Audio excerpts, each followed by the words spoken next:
so for me, one of the main reasons why I think your point about we are part of the historic church in a sense, like, is such a key topic for me is I see so much creating going on in the church, meaning that people, instead of looking at how Christianity from the 2nd century forward has viewed things or looked at things, and not saying they're always right, but at least taking it into account.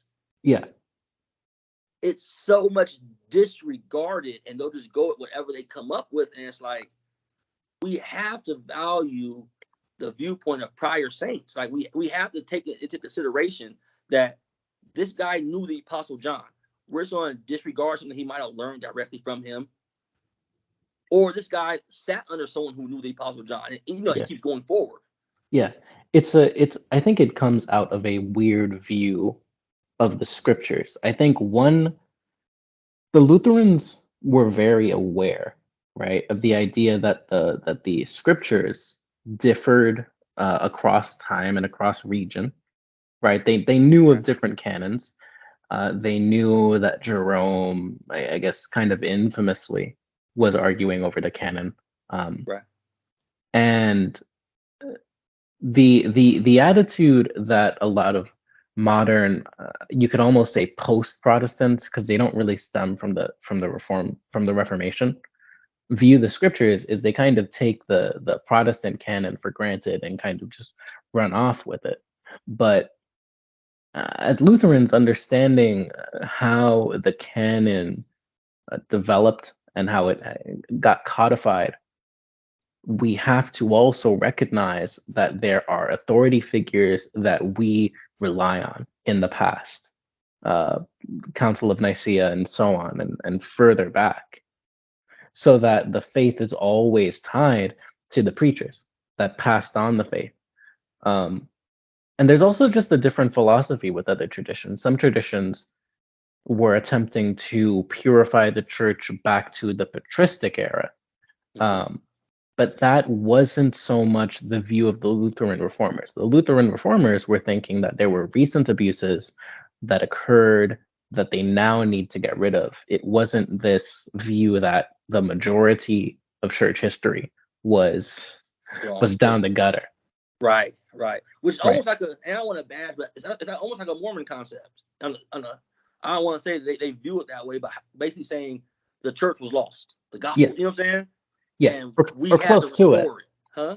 Yeah, or close to it. Yeah, it's the same kind of theory behind the working systematic approach they're doing, where it's like, no, all this is bad, and we have to come salvage it, and instead our view's like, nah, hold up, no one's saying that.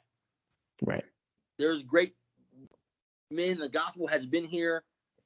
We just are lost right now. As you said, right now there's some issues going on that we need to address, but no one's going to disregard 1,000, 1,500 years of church history, because back, the times now we're talking about. You know? And mind you, like, we do have important disagreements with Rome, with the Very East, much so. And we can critique the fathers, right? Like Luther, when he talks about the fathers, it's hilarious because he'll gladly point out areas where they were wrong, or that he thinks they were wrong at least.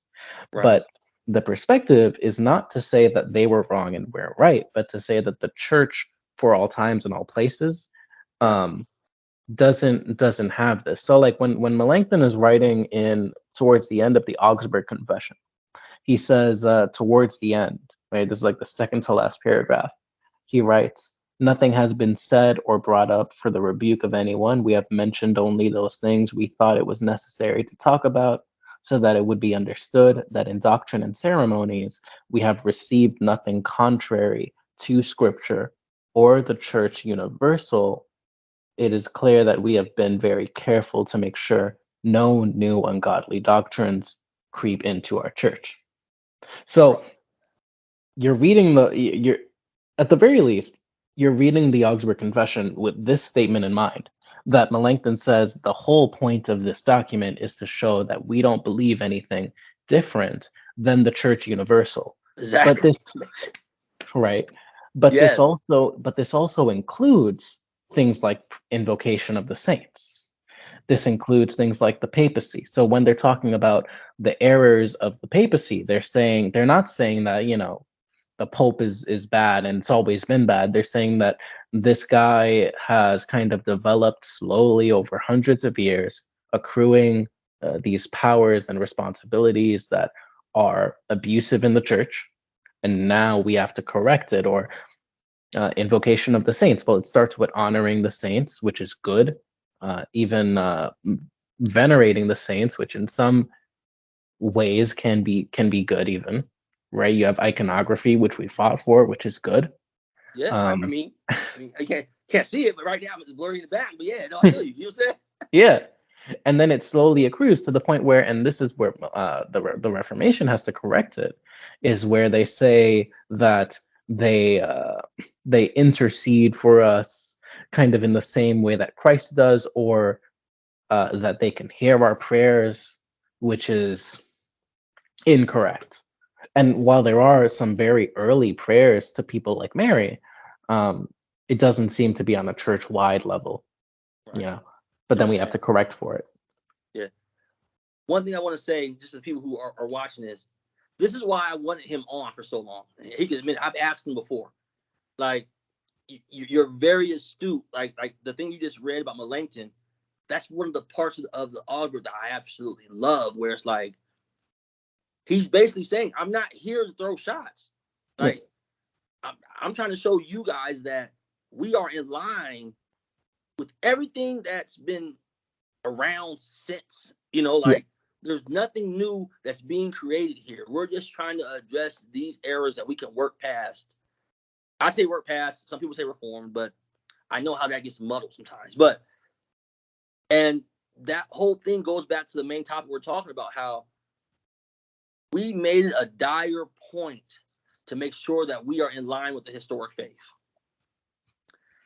And I think that should be a goal and something that's highlighted more in our tradition. Like, because when we talk about things, especially in today's construct of the Western Americans type Christianity setting, it comes across as if we're the out of place ones.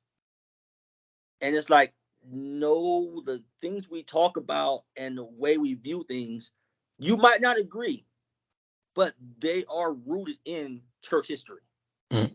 100%. Like, as you just mentioned, the Augsburg Confession is basically saying that. Like, read our primary confession, you'll see that we're not trying to create nothing.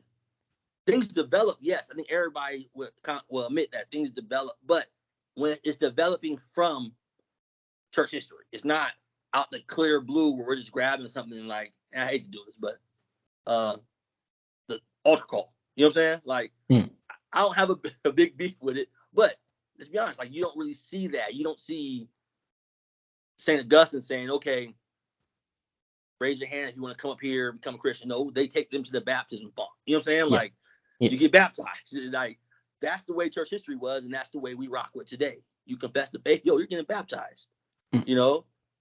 So I just think, what I was say is to the crowd is also to you, your knowledge base and the way you articulate it is very smooth, man. Like, straight up, like, thank you. Like, and that's why I could tell from your tweets, like, you get it. Not saying I'm just like he gets it, he's okay. But I'm saying, reading, I was like, man, the stuff he's saying is so on point. Like, it makes me rethink things like, okay, I've missed that part in the book. Let me go back and reread that part, So, and then, as I said, especially now with, I hate name dropping, but me and Flame actually are friends, you know what I'm saying? And we talk about this type of stuff a lot. And one of his main things he wants to bring to light is that aspect of the historic faith. Yeah. Of that, yes, people see him and think, oh, he's changing to this right here. But and then from the book he's releasing, a lot of that is going to be him realizing that the historic faith, when we read it, the patristics, and we read all these things, and you start seeing a commonality throughout the ages, that has to mean something when you read passages in the Bible like the faith once given, It has to mean something, and we should be looking back. And I think that's it's a huge thing. You know what I'm saying? Like, it can't Yeah. be downplayed. It can't be downplayed how important it is.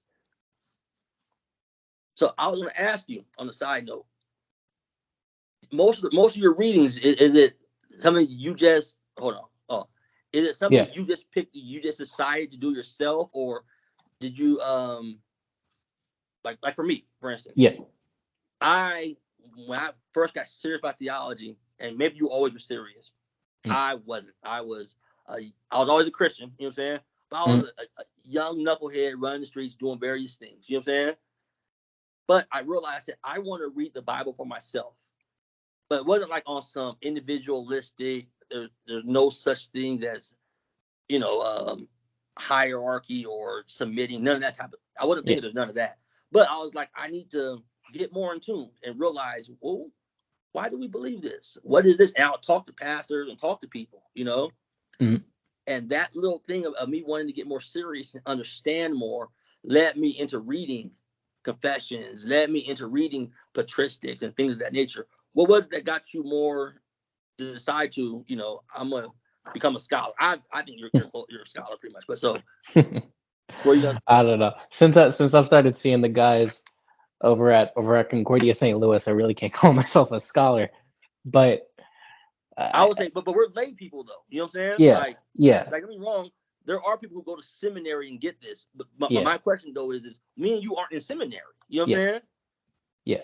But I think that you can tell me if I'm wrong, but I know from my own experience and from me talking to you and reading what you've been saying over the past couple of years, me and you both could hold our own in a conversation with almost anybody when it comes to theology.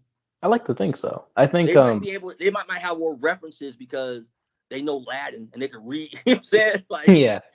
But you're not gonna catch me in a moderated debate or something. Right. You're not gonna catch me trying to break down the Greek or the Hebrew. You know what I'm saying? But I still can hold my own, and I have in regards to conversation with these people. Yeah. You're the same way. So when I say that, I get it, and I respect their training so much. But what I'm talking about you is, I say that because I think me and you in the field that we're in, being lay people, but lay people that are so serious about theology, we're able to converse with people they might not be able to reach. But so what made you get more in tune with it? So I bounced around a bit before finding Lutheranism, right? When I got serious, all right. when I got serious about the faith, it was several years ago now, and I was second year college, and basically, I there was like a solid week in, I think, November, December, where I just kept running into those really loud, crazy street preacher types. And I was confused. I'm curious looking at them because I'm thinking they're not getting any money out of it. It's cold. It's late, right? Yeah. Why are they out here doing this when nobody's listening to them? Well, it got me thinking, okay, they must actually believe the Bible. Like, if you think that thousands of people are going to hell every day, then it makes sense that you'd be at a street corner yelling at people about it. Yeah. But, like, you're not making any money. I remember I was on a bus and sometimes they get up, they preach the gospel, and then they just wait for their stop and get off. And I'm like, I have my headphone. Everybody has their headphones in. What are you doing? But right. Again, if you think that I'm going to burn in a lake of fire for 1,000,000 years, then yeah, that makes sense. But then that brings up the question: why do you believe that makes sense? Because there are some people where they're obviously crazy. Other people, I look at them and it's like, you're just a person. Like, you don't read to me as insane, right? So now I'm curious, and I start looking into it. And long story short, that reading the scriptures and looking at debates and seeing the reliability of the Bible really like put the fear of God in my heart. But doing it mostly on my own and mostly like looking online and things like that. Like, I'm going to like carm.org and got questions. I think that I think everybody has ran into Carm for 1 second and was like, Yeah. "Oh, what's this? Hey!" And then after a few months, you're like, "I actually was going to the site." You know what I'm saying? But keep going. My bad. I mean,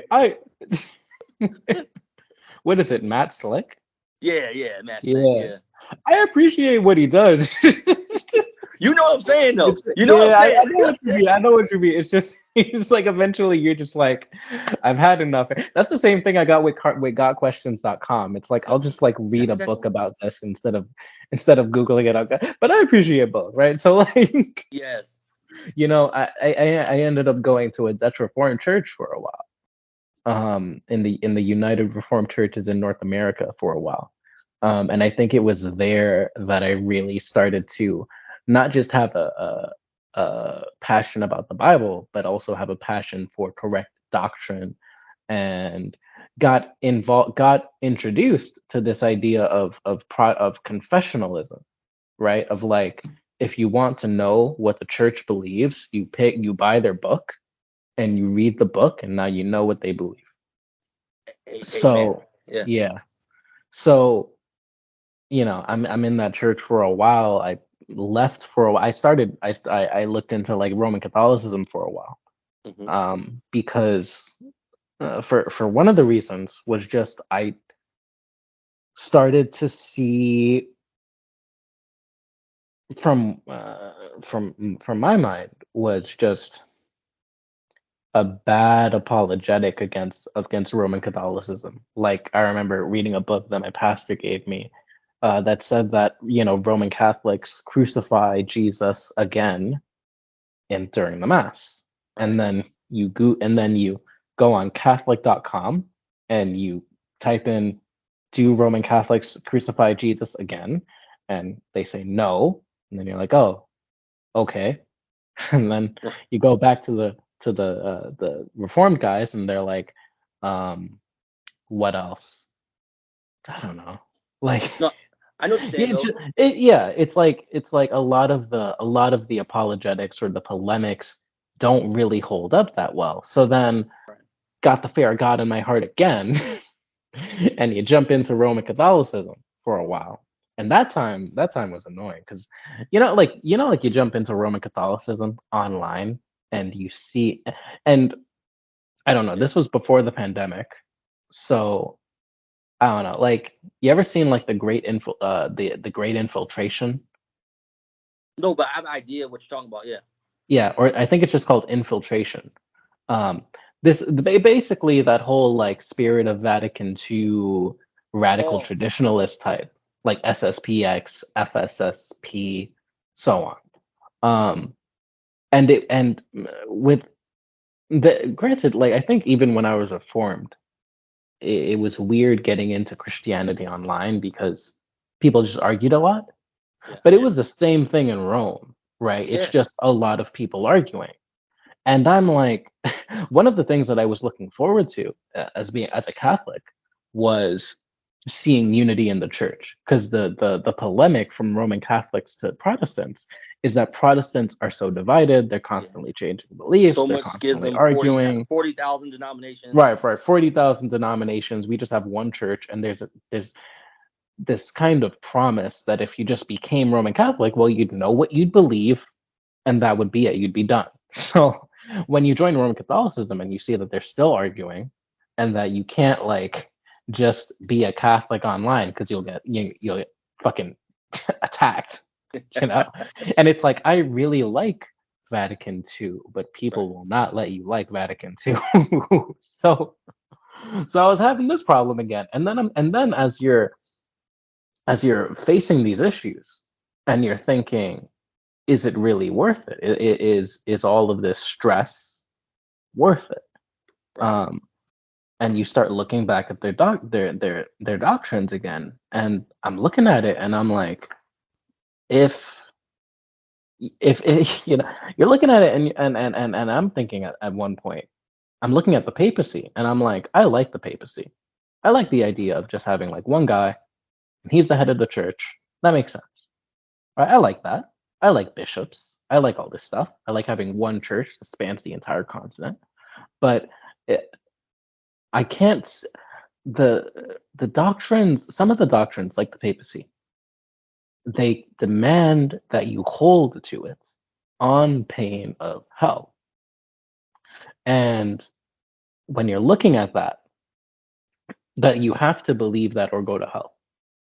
And you're looking at the history of the doctrine and you're like, I don't see it in history. Like I'm going back to like there's like churchfathers.org. You can go there and you see the earliest writings on the fathers, and the earliest papal writings are just talking about how great Rome is and how smart they are and how everybody should listen to them. And Right. I'm like, that makes perfect sense, but that doesn't mean that he's infallible or anything, Right. right? They could have written that with anything in mind.